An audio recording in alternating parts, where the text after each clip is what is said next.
The enhanced games went off this weekend, and as totally expected, they went out with a whimper and not with a bang. Hi, I'm Nick. This is 10 Minutes with Nick. And for those of you who don't know what the enhanced games are, the enhanced games are an Olympic-style competition where every single athlete was allowed to juice to the gills. They were allowed to juice to the gills, providing such interesting pictures as one of the swimmers who you could see his back from his front. Just muscle on muscle on muscle. You didn't have to compete juice to the gills, but it was a bit encouraged. None of the major Olympic athletes participated, so maybe we didn't get a good sample size. But only one world record fell, despite the fact that every athlete was juiced, as I said, to the gills. Only one record fell, and it was in swimming. It was backstroke, I think, the 50-meter backstroke or something like that. And it was only broken by 70 milliseconds.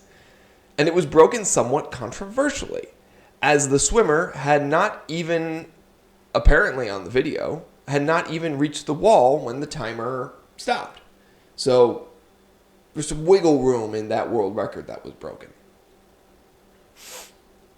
When we think of steroids and we think of performance-enhancing drugs, we think specifically that they are really performance-enhancing.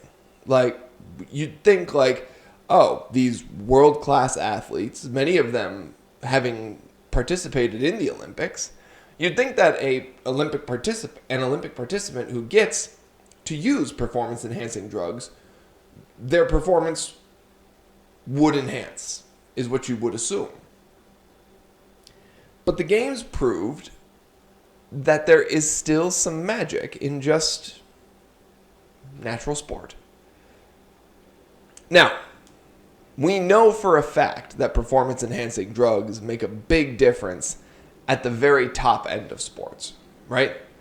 Lance Armstrong famously busted for using PEDs, performance-enhancing drugs, for those of you who don't know the acronym. He won 7 Tour de France titles. Not easy to do. But we all remain curious as to what Lance Armstrong could have done without the PEDs. Because he won 7 Tour de France titles.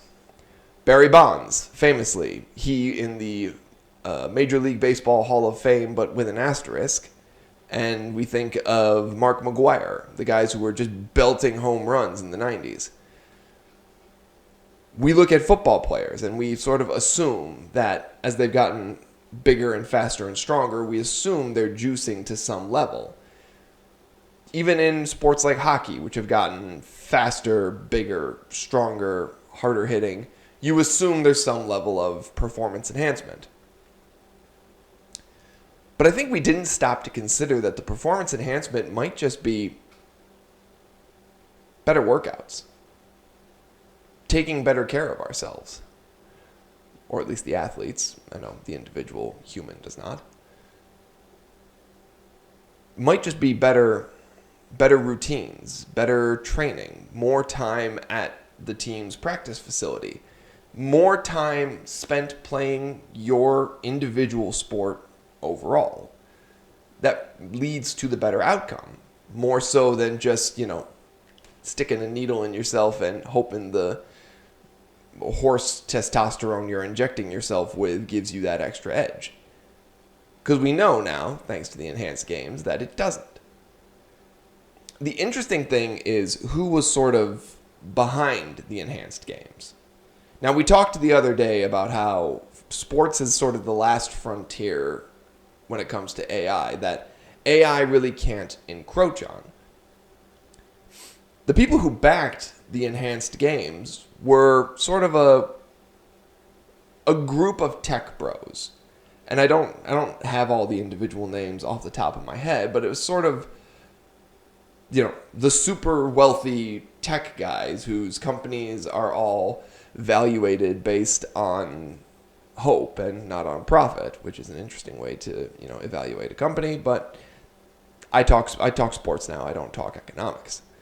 they dumped the money to put on these enhanced games because they wanted, I think, to prove that technology can overcome athleticism. Why? Well, because tech bros are sort of obsessed with removing the human from the human experience, right? And it goes back to the earliest tech bros. Like, even Google wanted to remove the sort of human aspect of research from research. Oh, the computer can look it up faster than you can. Just let the computer do it. Okay. Now we have AI. Oh, the AI can think better than you can. Just let the AI do it. Okay. Oh. Technology can enhance these athletes so much that they don't even need to be athletic. Except it turns out they do. It turns out they absolutely have to be athletic. It turns out Olympic world record holders are still up there for a reason. And that reason, it's looking like it just comes down to the fact that they work hard, are blessed with good genetics. Wouldn't you know it? Original creation is better than modifying creation.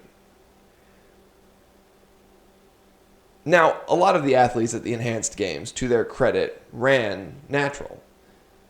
But the natural athletes who ran, a lot of their winning times wouldn't have ranked in the top 10 at the Olympics. Now, that either means that the athletes at the Olympics have access to steroids that even the tech bros don't have access to, which is unlikely given the sort of lack of money that Olympic athletes typically have. Although if you wanted to get into a conspiracy theory, you could say like, well, Russia and the US governments probably have access to those enhancements. But I think it just sort of proved that the natural athlete is always going to win. These enhanced games were a flop. Because why would you watch a less interesting Olympics? Particularly if the point of the Olympics is to see, who is the greatest in the sport. The enhanced games prove that if you're on performance-enhancing drugs, I think it might make you slightly better than you currently are, but it won't make you the greatest.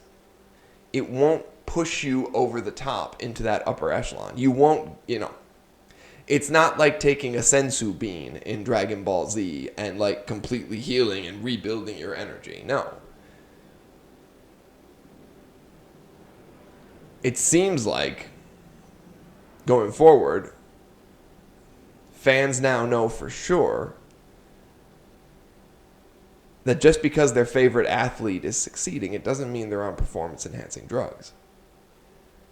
And that's a comfort to all the major sports leagues who continue to enforce performance-enhancing drug bans. Because they know they're not diluting their product by ignoring the latest and greatest in performance-enhancing technology. They know that what they're doing is working. And for the Olympics, they also know that what they're doing is working. And they don't have to worry about the encroachment of technology into that field. I think the tech bros are going to have to find a different area to get involved with. Now, granted, there are a lot of amateur lifters who lift on steroids or whatever. And if you're an amateur lifter and you're not competing in an official competition, I guess why do I care? Go nuts. Inject yourself with whatever you would like. Hormone replacement therapy has been great for many men and women, and it will continue to be great for many men and women. But professional sports will remain safe from the ever-encroaching grasp of the tech bros who could never be athletes themselves. And that's a comfort. Or at least those are my thoughts. Shout out to Frank Michael Smith, who had sort of an original take on this that I really enjoyed. I will see you all next time. I'm Nick. This is 10 Minutes with Nick. Have a great day.